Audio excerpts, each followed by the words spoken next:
Datacracia, por Luli Radifária. Você é sempre bem-vindo ao nosso Datacracia. E o tema de hoje, será que o pessoal vai escolher a pílula vermelha, a pílula azul? Uau, eu me lembro de ter visto no cinema. Matrix fez 20 anos, 2 décadas e agora vem um 4º filme da série. Luli, vivemos na Matrix ou na Matrix? Pois é, meu velho, e eu que vi ET no cinema. Sim, esses filmes evoluem e esses filmes mexem com a vida da gente e eles são tão impactantes que a gente esquece que o tempo passa. Sim, Matrix fez 20 anos e com isso ele popularizou a ideia, uma ideia já usada em filosofia e em ficção científica, de que existe uma realidade simulada, controlada por máquinas. À medida que a gente está cada vez mais dentro de um mundo digital, dentro de um mundo controlado e administrado por sistemas de Big Data, inteligência artificial, etc., a gente tem muito essa sensação de Matrix, né? Não, nós não vivemos na Matrix, mas sim, estamos no mundo do simulacro. Simulacro? Simulacro é uma ideia muito antiga em filosofia, né? Platão já falava disso na ideia, na alegoria da caverna, né? Mas principalmente Jean Baudrillard e os pós-modernos franceses falavam muito disso, da ideia de que você, através da televisão, você, através dos sistemas digitais em geral, é que na época eles falavam da TV, você está vivenciando uma experiência artificial. Então, uma coisa que o Baudrillard falou num artigo que causou uma enorme polêmica, é que ele fala assim, que a Guerra do Golfo não aconteceu em lugar nenhum, porque você ao ver a Guerra do Golfo através da CNN, aquilo parecia um espetáculo pirotécnico, alguma coisa digna de cinema, então um corte no seu dedo era muito mais real do que um monte de gente morrendo, queimada ou esmagada por uma bomba. Isso causou uma enorme discussão intelectual e é conhecido que as irmãs Wachowski, eu acho, elas se inspiraram no livro do Baudrillard e deram o livro do Baudrillard para todos os atores lerem antes do filme, porque foi um filme muito discutido e muito pensado, né? Diz que elas tinham pensado nisso 10 anos antes. E até tem gente que fala que a Matrix, entre outras coisas, é uma alegoria de papéis sexuais, papéis de gêneros, enfim, é um grande filme e, na minha opinião, os 3 filmes são muito bons. Meu único problema é que eles pegaram o vilão errado. Vilão errado? Sim, o vilão errado. Né? E isso não precisa muito, né? Isso é clássico do americano, né? Ora, é só você ver, você vai para a África, você vê um monte de ditador e você fala assim, nossa, né? Uma pessoa do mal, o ditador, esse ditador, na maior parte das vezes, ele é sustentado por grandes empresas, que ou fazem vista grossa ou tem uma ação claramente corrupta para sustentar esse cara no poder. No caso da Matrix, é muito curioso, né? Você fala, não, as máquinas lutaram contra os homens, etc., né? O que a gente vê hoje, acho que a grande diferença que a gente vê hoje, é que as máquinas, na verdade, elas são ação de pessoas, né? Quando você pega, sei lá, os Cavaleiros do Apocalipse hoje, não são máquinas, mas são Elon Musk, Jeff Bezos e Mark Zuckerberg, né? E esses caras pilotam as máquinas, né? As máquinas ainda são pilotadas, instruídas, alimentadas por seres humanos, né? E são esses seres humanos que precisam ter a sua ação controlada. E dá para viver fora da Matrix? A questão principal, na verdade, não é se dá para viver fora da Matrix, mas é o quanto ela interfere na sua vida. E eu vou dar um exemplo com outra tecnologia, uma tecnologia que a gente está muito confortável com ela, que é plástico. Né? Plástico está em tudo que a gente usa, né? Muitos móveis, computadores, muitas coisas na sua casa, muitas coisas no automóvel, muitas coisas em volta de você são de plástico. Dá para você viver num mundo sem plástico? Dá, mas é extremamente desconfortável, artesanal e pouco prático. Então, a questão principal é essa. Agora, dá para você fazer um consumo do plástico consciente. A mesma coisa a gente pode dizer de televisão e a mesma coisa a gente pode dizer dos serviços digitais. Então viver fora da Matrix é uma coisa meio una bomber, é uma coisa que não vai acontecer. Mas o que a gente pode fazer é usar conscientemente e principalmente demandar os nossos direitos dos produtos e serviços digitais que a gente usa. Eu sou o Mário Santi e conversei com o professor da ECA, Luli Hadjifarer. Datacracia, por Luli Hadjifarer. Bibliomania, por Marisa Midori.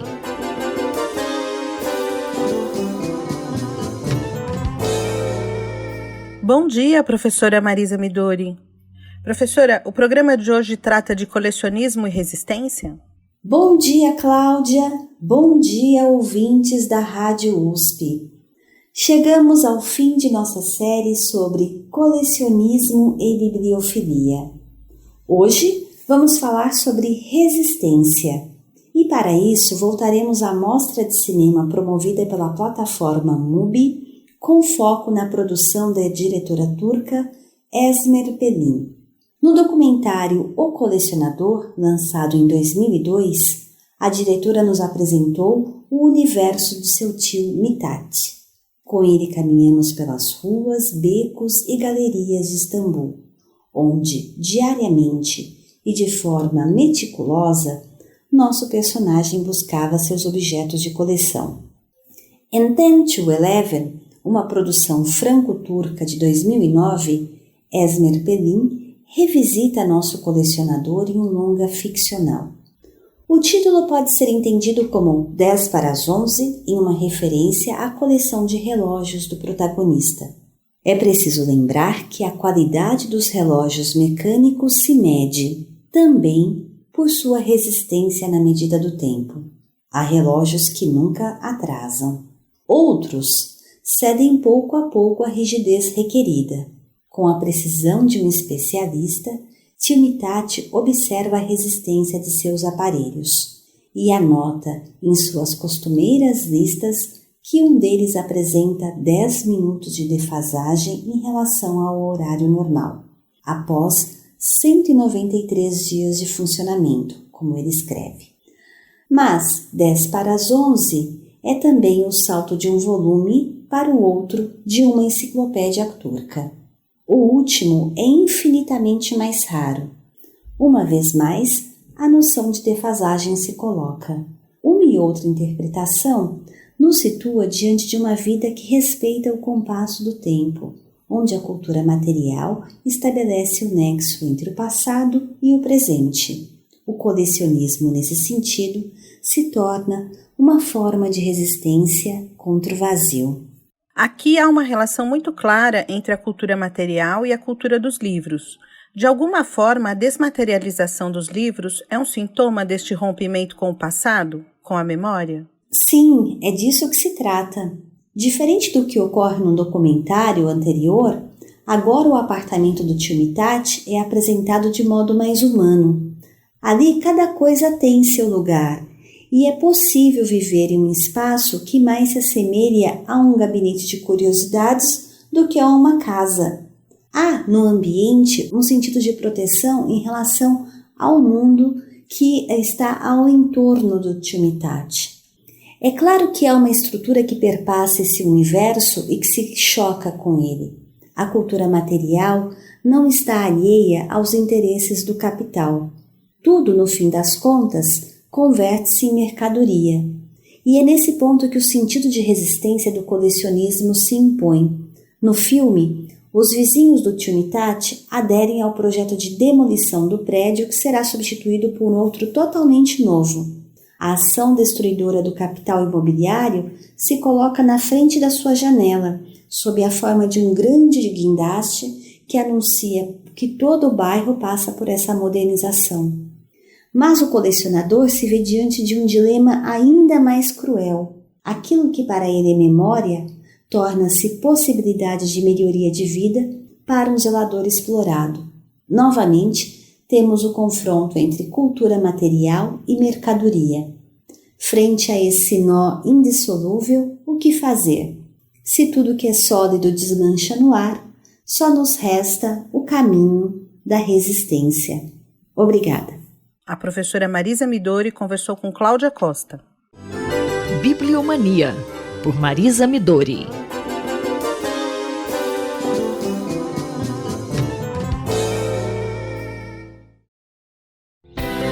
Ciência e Esporte, por Paulo Santiago.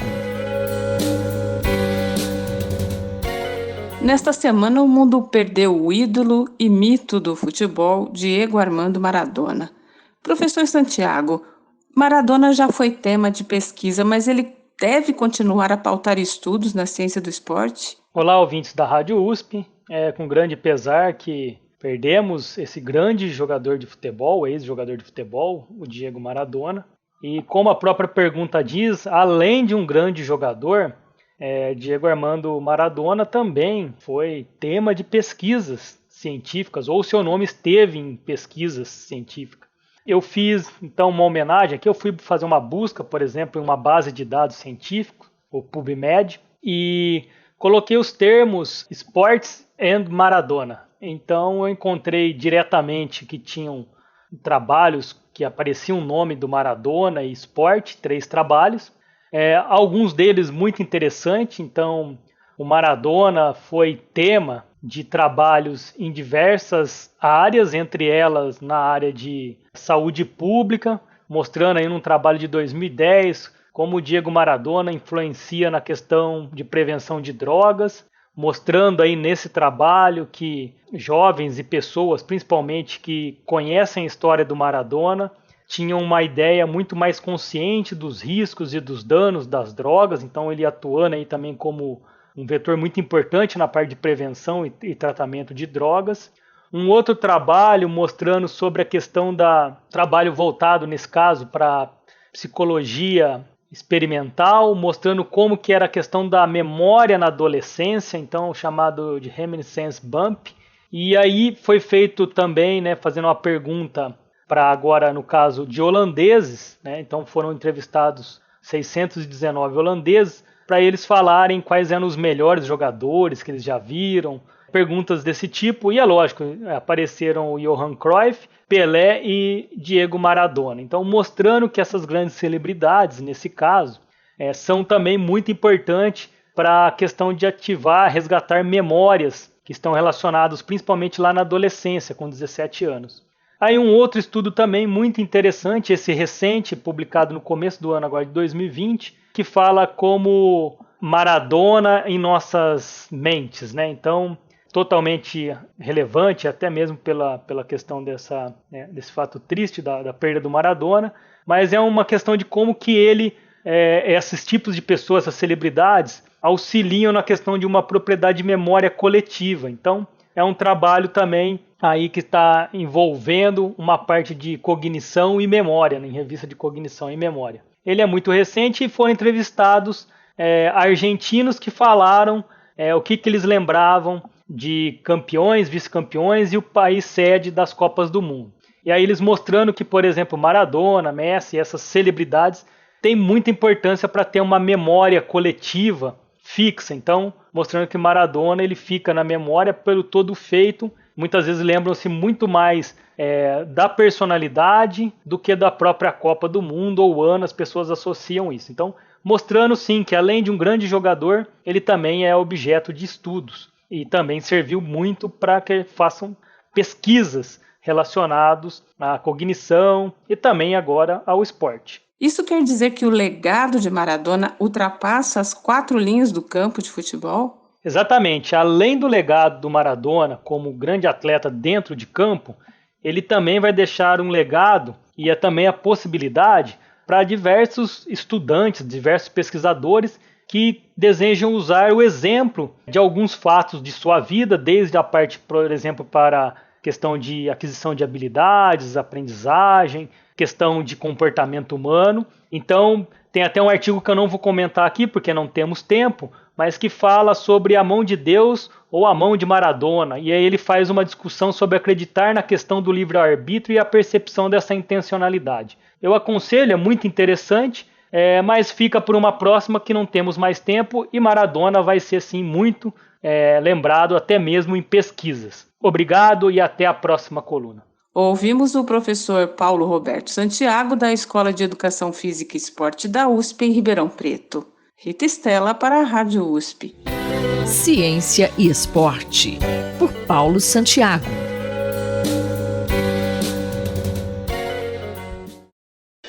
Conflito e Diálogo, por Marília Fiorilo. Ou os democratas cumprem o que prometeram, conquistando os trabalhadores, ou estarão abrindo caminho para a volta da direita em 2024. Diz o senador Bernie Sanders. Esse é o tema da professora Marília Fiorilo de hoje. Olá, Cido, ouvinte da Rádio USP. Não dá mais para contemporizar. O senador Bernie Sanders, num artigo publicado no jornal The Guardian, comemorou os 80 milhões de votos de Joe Biden, mas lançou um alerta sobre a fragilidade da vitória.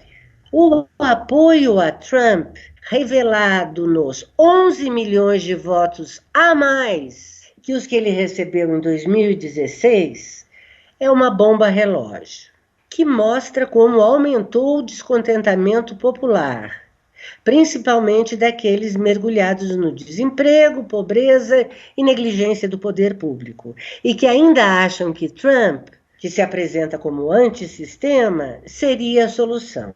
Abre aspas. Para um presidente que mente todo o tempo, escreveu Sanders, a mentira mais bizarra é que ele seja um amigo dos trabalhadores. Mais importante, Sanders acrescenta que chegou a hora dos democratas provarem de que lado realmente estão. Isto é, se terão coragem de enfrentar aqueles interesses que estão em guerra com os trabalhadores há décadas, como os da indústria farmacêutica e da saúde, o complexo militar, Wall Street e as corporações que continuam a esfolar os seus empregados. Caso não o façam, estarão pavimentando o caminho para reconduzir a direita autoritária ao poder em 2024, sob o comando de alguém ainda pior que Trump. O teste da capacidade dos democratas mostrarem de que lado estão será nos 100 primeiros dias e pode ser resumido, segundo Sanders, a resposta aos versos de uma antiga canção escrita em 1931 por Florence Brice, mulher de um dos organizadores da greve dos mineiros. O título da canção é De que lado você está? Um lado é o daqueles que desejam acabar com os salários de fome. O outro não. Um lado é o de fortalecer os sindicatos, o outro não. Um lado quer criar milhões de empregos, reconstruindo a infraestrutura em ruínas e combatendo a crise ambiental, o outro não. Um lado é pela expansão do sistema de saúde pública e o outro não. Um lado quer baixar o custo dos medicamentos, o outro não. Um lado quer expandir o sistema de seguridade social, o outro não. Um lado é pela reforma do sistema de imigração, tornando-o mais justo e humano, o outro não. E um lado quer acabar com o sistema judicial racista e investir em empregos e educação para os jovens, o outro não. O desafio que Sanders lança aos democratas e à futura gestão Biden parece simplista ou exagerado e até pode parecer quimérico. Mas a verdadeira e original quimera era um monstro da mitologia grega que espirrava fogo, devastando cidades, pessoas e animais, antes de ser destruída pelo herói Belerofonte e seu cavalo alado Pégaso. Talvez a quimera contemporânea, esse monstro, seja ignorar os problemas e mudar o discurso sem mudar a prática. No momento em que os Estados Unidos enfrentam uma crise econômica que só tem paralelo na Grande Depressão, aspas, de medo e angústia, desemprego, e na qual o trabalhador médio ganha o mesmo do que ganhava 47 anos atrás, de Sanders, não dá mais para se livrar dos anéis preservando os dedos. é mais do que a hora de colocar a mão na massa. Come all you poor workers, good news to you I'll tell, how the good old Union has come in here to dwell. Which side are you on? Which side are you on? Professora Marília Fiorilo esteve comigo, Cido Tavares. Conflito e Diálogo, por Marília Fiorilo.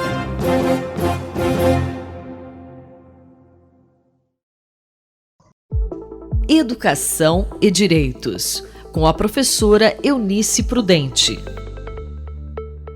Professora Eunice, qual o tema da coluna hoje? Prezados, prezadas, prezades, Novembro Negro, mês da consciência negra, um mês sangrento, com este assassinato do cidadão Roberto Freitas, 40 anos, negro brasileiro. O racismo estrutural é realidade vivenciada por todos os brasileiros. Não há placas com proibições aos negros, mas há barreiras estrategicamente, racionalmente colocadas e violentas que constrangem, emperreiam o desenvolvimento dos jovens brasileiros. Acreditamos na construção de um novo cidadão, de uma nova cidadã brasileiros, a partir da percepção das diferenças, que precisa ser construída acreditando nesta diversidade que nos é comprovada por estatísticas e por dados científicos.